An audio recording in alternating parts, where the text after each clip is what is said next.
تیمم کا بیان۔ پانی نہ ملنے کی صورت میں طہارت کی نیت سے پاک مٹی کا قصد کر کے اسے ہاتھوں اور چہرے پر ملنا تیمم کہلاتا ہے۔ پانی نہ ملنے کی کئی صورتیں ہیں، مثلا مسافر کو سفر میں پانی نہ ملے، یا پانی کے مقام تک پہنچنے پر نماز کے فوت ہو جانے کا خطرہ ہو، یا وضو کرنے سے مریض کو مرض کی زیادتی کا خوف ہو، یا پانی حاصل کرنے میں جان کا ڈر ہو، مثلا گھر میں پانی نہیں ہے، باہر کرفیو نافذ ہے، یا پانی لانے میں کسی دشمن یا درندے سے جان کا اندیشہ ہو، تو ایسی صورت میں ہم تیمم کر سکتے ہیں۔ خواہ یہ موانع برسوں قائم رہیں، تیمم بھی بدستور جائز رہے گا۔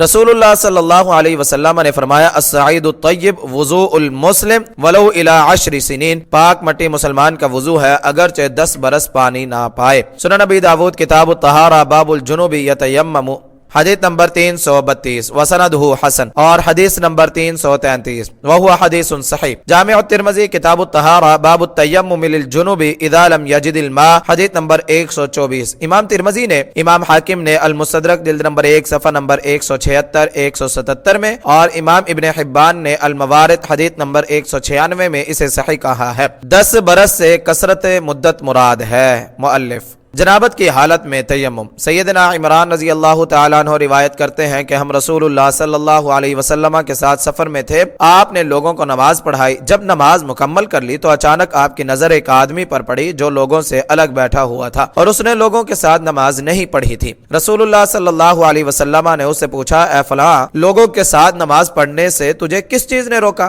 اس نے کہا، مجھے جنابت پہنچی اور پانی نہ مل سکا۔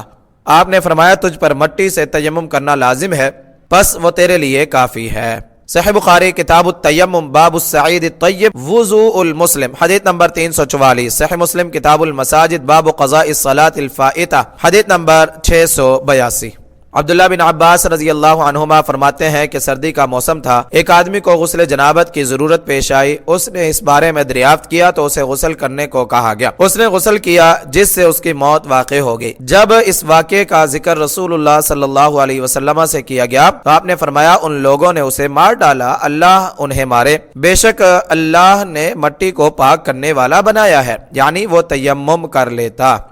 صحیح ابن خزیمہ کتاب التیمم باب الرخصۃ فی التیمم للمجدور والمجروح، حدیث نمبر 273 وسندہ حسن۔ امام ابن خزیمہ نے، ابن حبان نے الموارد حدیث نمبر 201 میں، حاکم نے المستدرک جلد نمبر 1 صفحہ نمبر 165 میں، اور حافظ ذہبی نے اسے صحیح کہا ہے۔ وَأَخْطَأَ مِنْ ضُعْفِهِ، عبداللہ بن عمر رضی اللہ عنہما نے فرمایا، اگر زخم پر پٹی بندھی ہوئی ہو تو وضو کرتے وقت پٹی پر مسح کر لے اور ارد گرد کو دھو لے۔ سنن الکبریٰ للبیہقی کتاب الطہارہ باب المسح علی العصائب والجبائر، جلد نمبر 1 صفحہ نمبر 228 وسندہ حسن، حدیث نمبر 1079۔ امام بیہقی نے اسے صحیح کہا ہے، تقدم صفحہ نمبر 98 99۔ معلوم ہوا کہ اگر کسی کمزور یا بیمار آدمی کو احتلام ہو جائے اور غسل کرنا اس کے لیے ہلاکت یا بیماری کا موجب ہو تو اسے تیمم کر کے نماز پڑھ لینی چاہیے۔ نیز یہ بھی ثابت ہوا کہ زخموں اور پھوڑوں وغیرہ کی پٹی پر مسح کر لینا درست ہے، اور محتلم، حیض اور نفاس سے فارغ ہونے والی عورتیں بھی بوقت ضرورت تیمم کر کے نماز پڑھ سکتی ہیں، اس لیے کہ تیمم عذر کی حالت میں وضو اور غسل دونوں کا قائم مقام ہے۔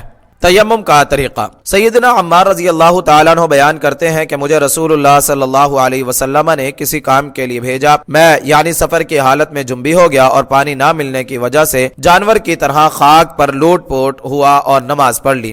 پھر یعنی سفر سے آ کر یہ حال رسول اللہ صلی اللہ علیہ وسلم کے سامنے بیان کیا تو آپ نے فرمایا، تیرے لیے صرف یہی کافی تھا کہ تو یوں کر لیتا، یعنی پھر آپ نے اسے عملی طور پر یوں کر کے دکھایا۔ وَضَرَبَ بِيَدَيْهِ إِلَى الْأَرْضِ فَنَفَضَ يَدَيْهِ فَمَسَحَ وَجْهَهُ وَكَفَّيْهِ، اور نبی اکرم صلی اللہ علیہ وسلم نے اپنے دونوں ہاتھ زمین پر مارے، پھر انہیں جھاڑا، پھر ان کے ساتھ اپنے دونوں ہاتھوں کی پشت پر مسح کیا۔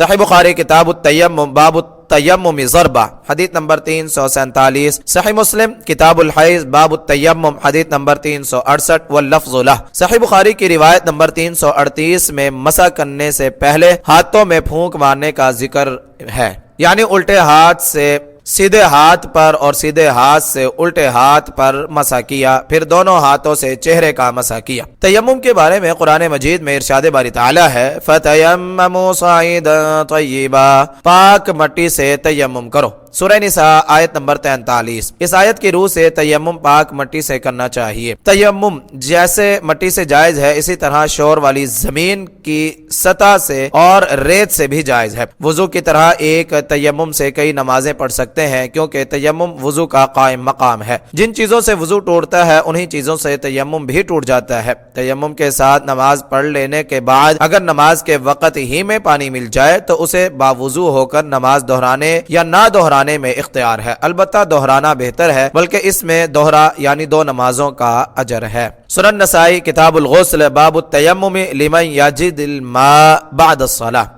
حدیث نمبر 433۔ امام حاکم نے المستدرک جلد نمبر 1 صفحہ نمبر 178 میں اور حافظ ذہبی نے اسے بخاری اور مسلم کی شرط پر صحیح کہا ہے۔